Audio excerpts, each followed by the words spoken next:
Salut chers élèves, notre leçon est intitulée le microscope. Tout d'abord, avant de commencer, s'il vous plaît, choisissez un bon endroit calme et confortable pour rester bien concentré. Préparez vos outils et suivez attentivement les instructions de l'enseignant. De même, regardez la vidéo plus qu'une fois. Aussi, demandez à votre enseignant de vous aider via la plateforme Mahdi.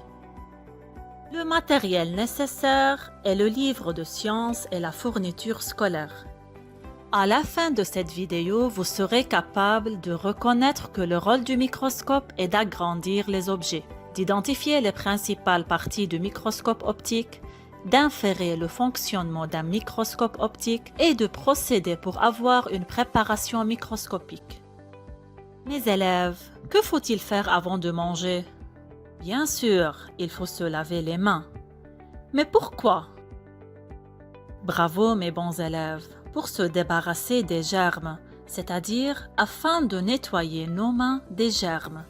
Pouvez-vous voir les germes à l'œil nu? Vous avez raison, on ne peut pas les voir à l'œil nu. Pouvez-vous voir ces germes à l'aide d'une loupe? Non plus. Donc, de quoi vous avez besoin pour voir ces germes? Très bien, nous avons besoin d'un microscope. Pour découvrir le rôle du microscope, prenons l'exemple des cellules sanguines, qui ne peuvent pas être vues à l'œil nu. Afin de les observer, on met un échantillon du sang au microscope. Mes chers, qu'en pensez-vous? Comment le microscope va montrer ces cellules sanguines? En fait, le microscope agrandit l'échantillon pour voir les cellules clairement. Alors mes élèves, il rend les cellules visibles et plus grandes. C'est pourquoi on peut dire qu'il les grossit. Alors, le microscope permet d'agrandir les objets invisibles qu'on ne peut pas voir à l'œil nu. Quelles sont les parties d'un microscope? Allez, regardez très bien pour découvrir le nom de chaque partie du microscope. L'oculaire, les objectifs, la platine porte-objet, la lampe d'éclairage et le socle.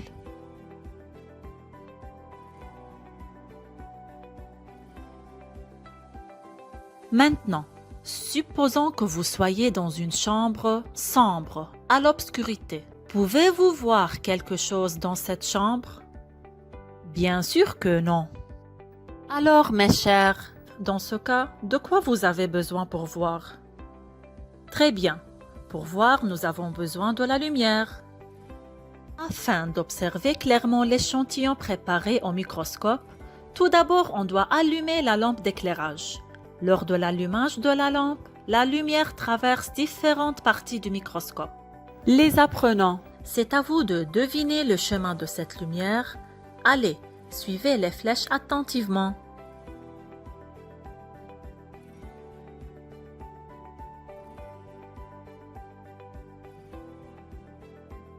Le trajet de la lumière dans un microscope commence par la lampe d'éclairage, qui passe par la préparation transparente, puis par les objectifs et par suite dans l'oculaire pour arriver à l'œil.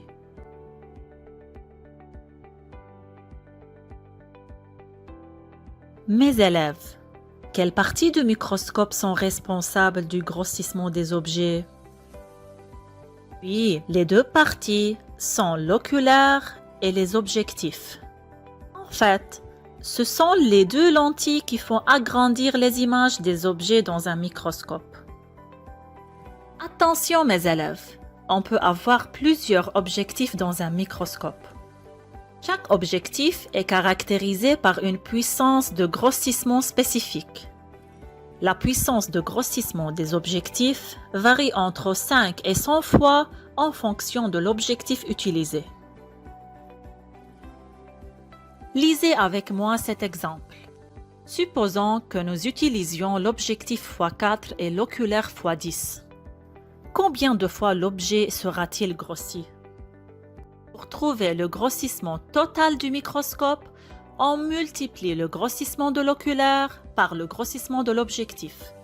Mes chers, c'est important de savoir que l'oculaire et l'objectif peuvent avoir plusieurs grossissements. Par conséquent, le grossissement total d'un microscope est égal au grossissement de l'oculaire multiplié par le grossissement de l'objectif utilisé. Ainsi, pour calculer la longueur de l'objet observé, on multiplie le grossissement total du microscope par la longueur réelle de l'objet. Maintenant, mes élèves, appliquons les deux règles ensemble. Lisons la consigne. Ali utilise un microscope ayant un oculaire de 15 fois et un objectif de 40 fois pour observer l'aile d'une mouche de 8 mm de longueur. Que serait la longueur de l'aile après son observation au microscope? Je vous explique. Dans ce microscope, le grossissement de l'oculaire est de 15 fois et le grossissement de l'objectif est de 40 fois. On a la longueur réelle de l'aile d'une mouche est égale à 8 mm. Et il nous demande de calculer la longueur de l'aile observée au microscope. Les apprenants, c'est très facile. Il faut appliquer les deux règles déjà vues. Premièrement, calculer le grossissement total du microscope. Ensuite, la longueur de l'aile observée. Pausez la vidéo et résolvez l'application sur un papier. Je vous attends. Je suis sûre que vous avez trouvé les bonnes réponses. Alors, allez ensemble. Le grossissement total du microscope est égal au grossissement de l'objectif multiplié par le grossissement de l'oculaire. 40 fois 15 est égal à 600 fois. Ensuite, la longueur de l'aile observée est égale au grossissement total du microscope multiplié par la longueur réelle de l'aile.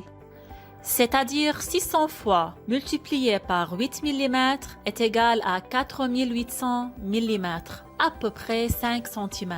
Mes chers, c'est comme la longueur d'une gomme. N'oubliez pas les unités.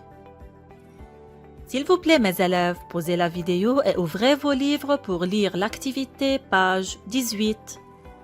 Pouvez-vous m'aider à nommer le matériel dont on a besoin pour notre activité? Allez! Une lame, un oignon, de l'eau iodée, une lamelle, un scalpel et un microscope. Bravo mes bons élèves!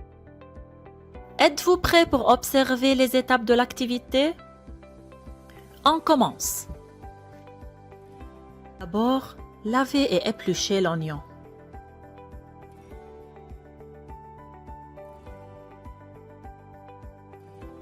Tranchez l'oignon aussi finement possible.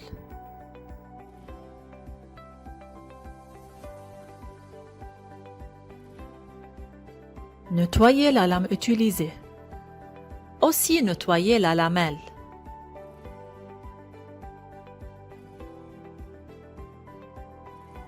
Placez un fragment de l'épiderme interne d'oignon sur la lame.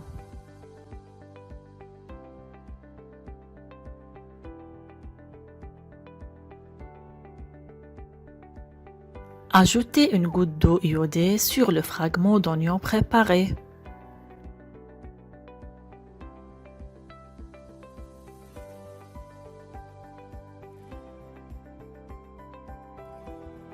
Posez la lamelle nettoyée sur la préparation. Finalement, la préparation microscopique est complète.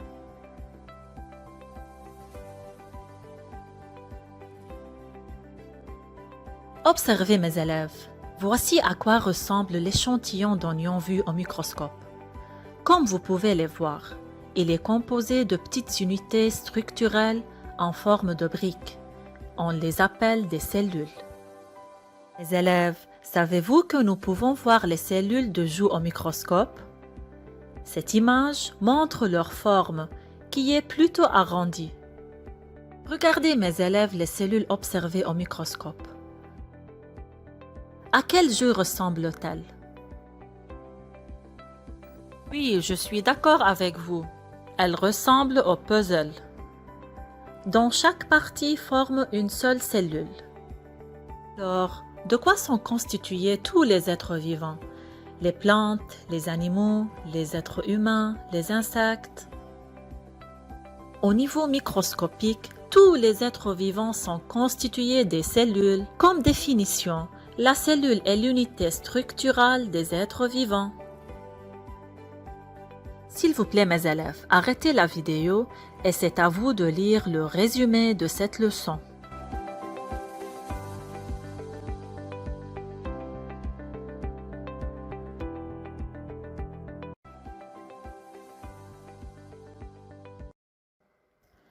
Merci pour votre attention. Je suis fière de votre travail.